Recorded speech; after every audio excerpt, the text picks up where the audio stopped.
ආයිබෝන් ළමයි අද කියලා දෙන්නේ සමාන ස්වර දීර්ඝ සංධිය. මේක සංස්කෘත සංධියක්. මේ සංධියේදී සිද්ධ වෙන්නේ මොකක්ද කියලා අපි බලමු. දැන් සංධි වෙන පද දෙක තියෙනවනේ. මේ සංධි වෙන පද දෙකේ පළවෙනි පදේ අග තියෙනවා ස්වර අකුරක්.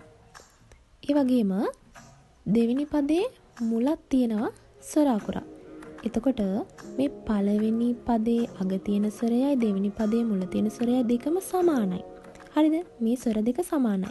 එතකොට මේ ස්වර දෙක කැපිලා ඒ වෙනුවට ඒ ස්වරවල දීර්ඝ ස්වරය මෙතෙන්ට ආදේශ වෙනවා. ඒක තමයි මේ සංධියේදී සිද්ධ වෙන්නේ. මේකේ අවස්ථා තුනක් දැක ගන්න පුළුවන්. අපි බලමු ඒ අවස්ථා තුන මොනවද කියලා. පළවෙනි එක තමයි සංධි වෙන පද දෙක ගත්තම පළවෙනි පදේ අග අයන්න තියෙනවා. දෙවෙනි පදේ මුල අයන්න තියෙනවා. හරිද? පළවෙනි පදේ අග තියෙන ස්වරයත් සමානයි. දෙවෙනි පදේ මුල තියෙන ස්වරයත් සමානයි. එතකොට මොකද සිද්ධ වෙන්නේ? මේ ස්වර දෙක කැපිලා ඒ වෙනුවට අයන්නේ දීර්ඝ ස්වරය. ඒ කියන්නේ ආ අකුර ආදේශ වෙනවා. දෙවෙනි අවස්ථාවේදී පළවෙනි පදේ අග උයන්න තියෙනවා. දෙවෙනි පදේ මුල උයන්න තියෙනවා. මේ ස්වර දෙකම සමානයි. එතකොට ඒ ස්වර දෙක කැපිලා ඒ වෙනුවට උ අකුරු වල මේ උ අකුරු වල දීර්ඝ අකුර ඒ කියන්නේ ඌ යන්න මෙතෙන්ට ආදේශ වෙනවා. තුන්වෙනි අවස්ථාව විදිහට පළවෙනි පදේ අග යන්න තිබිලා දෙවෙනි පදේ මුල යන්න තිබිලා මේ ස්වර දෙකම සමාන වෙනකොට මේ ඉයනු දෙක කැපිලා ඒ වෙනුවට යන්නේ දීර්ඝ ස්වරය. ඒ කියන්නේ ඊ අකුර ආදේශ වීම තමයි මෙතනදී සිද්ධ වෙන්නේ. අපි දැන් උදාහරණ කිහිපයක් බලමු. මම ඉස්සෙල්ලාම කියලා දෙන්නම්.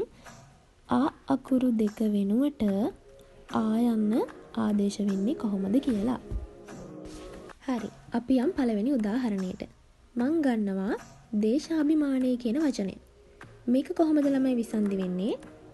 දේශ ධන අභිමානය කියලා. මේක විසන්ධි වෙන්නේ දේශ ධන අභිමානය කියලා. එතකොට පළවෙනි පදේ දේශ, දෙවෙනි පදේ අභිමානය. දැන් පළවෙනි පදේ අග ස්වරයක් පේනවද? නැහැ. ෂ අකුර ඇතුළේ තමයි ස්වරය හැංගිලා ඉන්නේ. එහෙනම් අපිට ෂ අකුර කඩා ගන්න වෙනවා අල් ෂයන්න ධන අ කියලා. හරි. දැන් ඔන්න බලන්න පළවෙනි පදේ අග ස්වරයක් තියෙනවා. පේනව නේද? දෙවෙනි පදේ මුලත් ස්වරයක් තියෙනවා. දෙකේම තියෙන්නේ අයන්න. ඒ කියන්නේ සමානයි. එහෙනම් මේ අකුරු දෙක කැපිලා ඒ වෙනුවට මොකක්ද ආදේශ වෙන්නේ? ආ අකුර මෙතෙන්ට ආදේශ වෙනවා. ඊට පස්සේ මේ අල් ෂයන්නට ආ අකුර එකතු කරනවා. දැන් මේ අල් ෂයන්නට ආයන්න එකතු වුණාම ෂා අකුර නිර්මාණය වෙලා දේශාභිමානය කියන වචනය නිර්මාණය වෙනවා. ඊළඟට කියලා දෙන්නම් ඌ අකුරු දෙක වෙනුවට ඌ යන්න ආදේශ වෙන්නේ කොහොමද කියලා. මම ගන්නවා වචනයක් ක්‍රිස්තූත්පත්තිය කියන වචනය. මොකද්ද? ක්‍රිස්තූත්පත්තිය. මේක විසන්ධි වෙන්නේ ක්‍රිස්තු ධන උත්පත්තිය කියලා. කොහොමද විසන්ධි වෙන්නේ? ක්‍රිස්තු ධන උත්පත්තිය කියලා. පළවෙනි පදේ ක්‍රිස්තු, දෙවෙනි පදේ උත්පත්තිය. දැන් පළවෙනි පදේ අග ස්වරයක් පේනවද? නැහැ. තු අකුර ඇතුලේ තමයි ස්වරය හැංගිලා ඉන්නේ. ඉතින් අල්ත යන්නයි උයන්නයි කියලා තු අකුර කඩා ගන්න සිද්ධ වෙනවා. ඊට පස්සේ අපි බලමු මොකද්ද කරන්න කියලා. දැන් පළවෙනි පදේ අග ස්වරයක් තියෙනවා. දෙවෙනි පදේ මුලත් ස්වරයක් තියෙනවා. මේ ස්වර දෙකම සමානයි. ඌ අකුර තමයි තියෙන්නේ. ඉතින් ඒ නිසා මේ ස්වර දෙක කපලා ඒ වෙනුවට ඌ අකුරේ දීර්ඝ ස්වරය ඒ කියන්නේ ඌ යන්න මෙතෙන්ට අරගෙන එනවා. ඊට පස්සේ අල්ත යන්නට මේ ඌ අකුර එකතු කරනවා.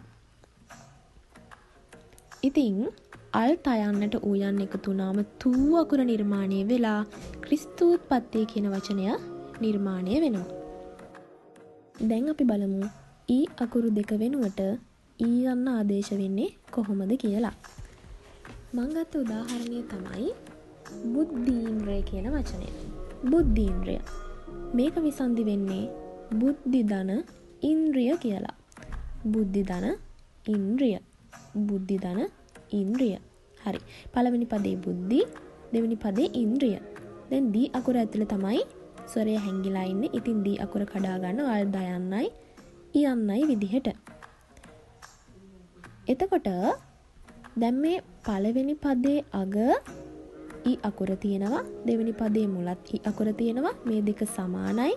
ඉතින් මොකද කරන්නේ? ඒ දෙක කපලා ඒ වෙනුවට ඊ යන්න ආදේශ කරනවා. දැන් අල් දයන්නට අපි ඊ අකුර එකතු කරනවා.